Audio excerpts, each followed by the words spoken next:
Hello students, welcome to my YouTube channel easy learning. इस वीडियो में हम BEGG 172 की बुक जिसका नाम है लैंग्वेज एंड लिंग्विस्टिक्स, इसके सेकेंड यूनिट के थर्ड इंपॉर्टेंट क्वेश्चन पर डिस्कशन करेंगे। इससे पहले मैं इस यूनिट के 2 क्वेश्चन की वीडियोस अपलोड कर चुकी हूँ। अगर आपने वो नहीं देखी तो प्लीज चैनल की प्लेलिस्ट में जाकर वो भी देखिए, उनका लिंक मैं डिस्क्रिप्शन में डाल दूंगी।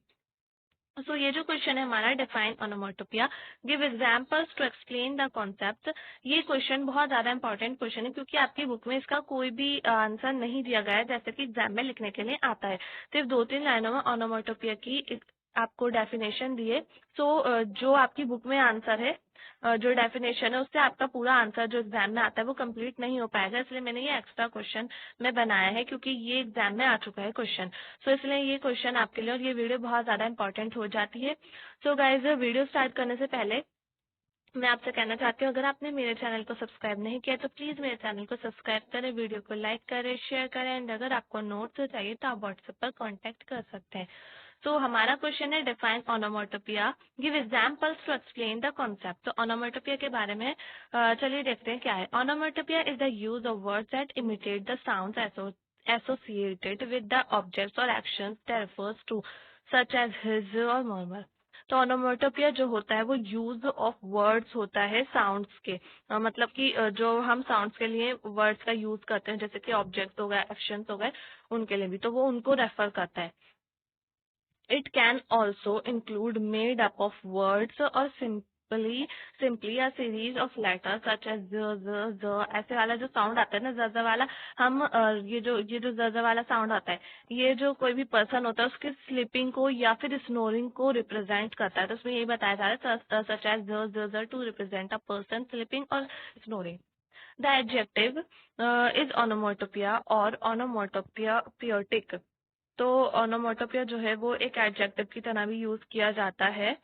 N onomatopoeia is a particular word that imitates the sound it denote. तो अभी मैंने जैसे आपको ऊपर बताया, ओनोमोटोपिया जो है वो साउंड्स को डिनोट करता है। तो इसमें यही बताया जा रहा है, ओनोमोटोपिया एक ऐसा वर्ड है जो कि साउंड्स को डिनोट करता है। किसी भी एक्शन का साउंड हो गया या फिर किसी भी जैसे कि किसी भी चीज का साउंड हो गया, तो उन सब चीजों को जो है ओनोमोटोपिया रिप्रेजेंट करता है। Onomatopoeia is sometimes called a figure of sound rather than a figure of speech. तो ओनोमोटोपिया को कभी कभी फिगर ऑफ साउंड के लिए भी यूज किया जाता है, फिगर ऑफ स्पीच के लिए भी कभी कभी हो जाता है। As Malcolm Peach and David Robinson point out in leading question, onomatopoeia is a finite byproduct of meaning. A few words and relatively few arrangements of words have sounds which are meaningful in themselves। तो onomatopoeia के बारे में ये बताया जा रहा है कि ये साउंड्स को डिनोट करता है और इससे कभी कभार रिलेटिवली जो फ्यू अरेंजमेंट्स होते हैं वर्ड्स के, साउंड्स के, तो उनको भी कभी कभार ये मीनिंगफुल रिप्रेजेंट कर पाता है। Onomatopoeia is heard throat the world through world tough different languages में use very difficult sounding words to represent the same sound. तो कभी कभी जो हमारा वर्ल्ड होता है उसमें डिफरेंट डिफरेंट लैंग्वेजेस होते हैं जिनके जो साउंड्स होते हैं वो काफी ज्यादा डिफिकल्ट हो जाते हैं और वो सेम साउंड्स को भी रिप्रेजेंट कर पाते हैं कभी कभार। सो अब how can you tell if a word qualifies as onomatopoeia. So onomatopoeia जो वर्ड है हम उसको कैसे क्वालिफाई कर सकते हैं इसके बारे में बताना है हमें। There is no definitive test और whether a word qualifies as onomatopoeia. इसके लिए जो है कोई डेफिनेटिव टेस्ट नहीं होता है वर्ड्स के लिए। Some words like meow and buzz are clearly example of onomatopoeia because they are likely transcriptions of sound spelled out in letters। तो जैसे कि म्याऊ, म्याऊ जो साउंड है वो हम किसी भी कैट के लिए यूज करते हैं तो हमें पता चल जाता है एकदम ही, हमें उसकी समझ में आ जाता है कि वो म्याऊ जो अगर कोई बोलता है म्याऊ तो उसकी मीनिंग तो एक तरीके से हम नहीं कह सकते, लेकिन हमें उस म्याऊ शब्द से समझ में आ जाता है कि वो कोई कैट है उसके लिए बोला जा रहा है, कैट ऐसे बोलती है। But other onomatopoeia word are subtler such as the words troubling and moaning which appear in the Edgar Allan poem the Bell। सो कुछ वर्ड्स ऐसे होते हैं जिनके बारे में हम मतलब अगर हम अचानक से सुने तो हमें समझ नहीं आता उनके बारे में। तो जो एडलर की एडगर हैं उन्होंने अपनी पोयम में इसके बारे में बताया, onomatopoeia example, because onomatopoeia can make language so expressive, impactful and memorable. तो ओनोमोटोपिया जो होती है वो एक ऐसी लैंग्वेज हो सकती है जो बहुत ज्यादा एक्सपेंसिव है, सॉरी एक्सप्रेसिव है, इम्पैक्टफुल है एंड मेमोरेबल है। It's used almost everywhere you look, from literature to comics to advertising and more. Onomatopoeia examples in literature. तो एग्जाम्पल्स में ओनोमेटोपिया के कौन कौन से एग्जाम्पल्स होते हैं उनके बारे में हम देखते हैं। Writers use every types of onomatopoeia and sometimes more than one type at once to help bring characters, images and scenes to life, as you will see in the example below. तो जो हमारी literature होती है उसके अंदर onomatopoeia के जो example है वो है कैरेक्टर्स हो गए, जैसे कि इमेजेस हो गए, सीनरीज हो गई, तो ये सारे जो है हमारे ओनोमोटोपिया के एग्जाम्पल होते हैं। मतलब कि ओनोमोटोपिया एक ऐसा साउंड होता है जिससे हमें समझ आ जाता है, या फिर कोई जैसे लिटरेचर में कैरेक्टर हो गए वो किस तरह का साउंड निकाल रहा है, या फिर इमेजेस हो गई, सीनरी हो गई, तो ये भी हमारा ओनोमोटोपिया का एक तरह से एग्जाम्पल हो जाता है, क्योंकि हमें इससे पता चलता है किसी भी पोयम के बारे में या फिर किसी भी कहानी के बारे में, स्टोरी के बारे में हमें पता चलता है। ऐसे ही हम प्रैक्टिकली देखें तो हमारे आसपास के साउंड्स होते हैं, जैसे कि मियाऊ कैट का साउंड हो गया, हमें उससे पता चल जाएगा कैट का साउंड होता है मियाऊ।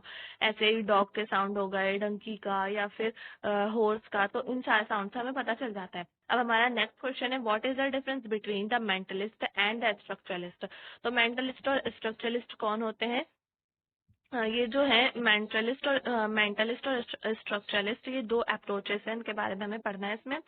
फिर इसके और में एक और क्वेश्चन है, what is the difference between the mentalist and structuralist approaches to linguistics and language.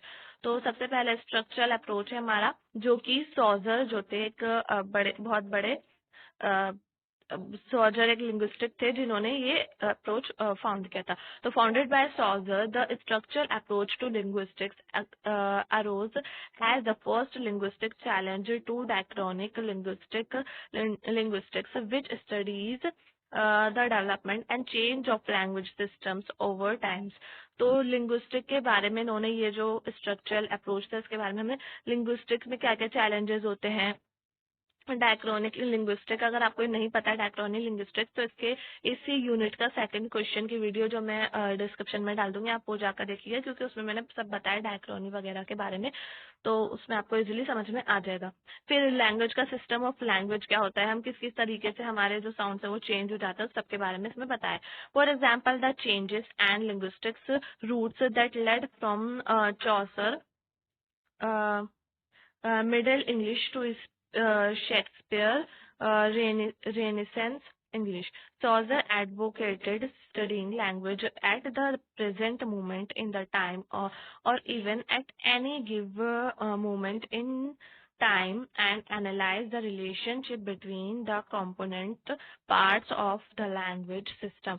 तो जो ये चौजर थे, इन्होंने डिफरेंट टाइम पर जो इंग्लिश थी उसके क्या क्या साउंड थे, वो उसकी लैंग्वेज किस तरह से बनी, इस सब के बारे में उन्होंने बताया है। तो इससे पहले वाली वीडियो में भी मैंने आपको सबके बारे में बताया, आप वो वाली वीडियो देखेंगे तो आपको ज्यादा अच्छे से ये स्ट्रक्चरलिस्ट अप्रोच जो है समझ में आएगा। फिर 3 टाइप थे, जैसे कि मॉडर्न टाइम इंग्लिश हो गई, या फिर उसके बाद उससे पहले के टाइम की जो इंग्लिश होगी उसके बारे में बताया है। तो यही है, इसमें उनके बीच का जो रिलेशनशिप होता है, उसके पार्ट्स हो गए, फिर उसके बीच का जो एक रिलेशनशिप से जो लैंग्वेज सिस्टम बन रहा है वो सब उसके बारे में इसमें है।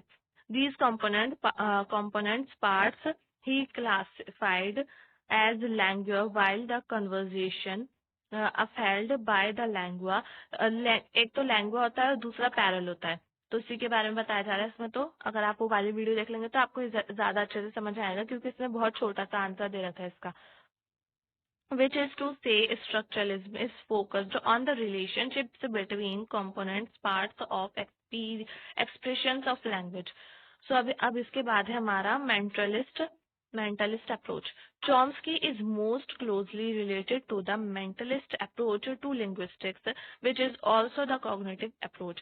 तो चॉम्स्की जो थे उन्होंने से काफी ज्यादा रिलेटेड थे इसके मेंटलिस्ट अप्रोच के, और मेंटलिस्ट अप्रोच को हम कॉग्निटिव अप्रोच भी कहते हैं, क्योंकि हमारे जो हमारा जो माइंड होता है उससे रिलेटेड होता है. Mentalism arose as a reaction against structuralism and more emphatically against the behaviorist approach to linguistics and language acquisition, through which both are reduces in brief to patterned environmentally learned processes. तो mentalist approach जो होता है वो structuralism के against reaction देता है, एम्फेथेटिकली against होता है ये बिहेवियर के. हमारा जो बिहेवियर अप्रोच होता है, बिहेवियरिस्ट अप्रोच, उससे भी, उसके बारे में भी हमें मेंटलिस्ट अप्रोच से ही पता चलता है कि हमारा किसी भी लैंग्वेज को सुनने के बारे में, फिर साउंड को सुनने के बारे में हमारा किस तरह का बिहेवियर होता है, तो सबके बारे में इसमें बताया जा रहा है.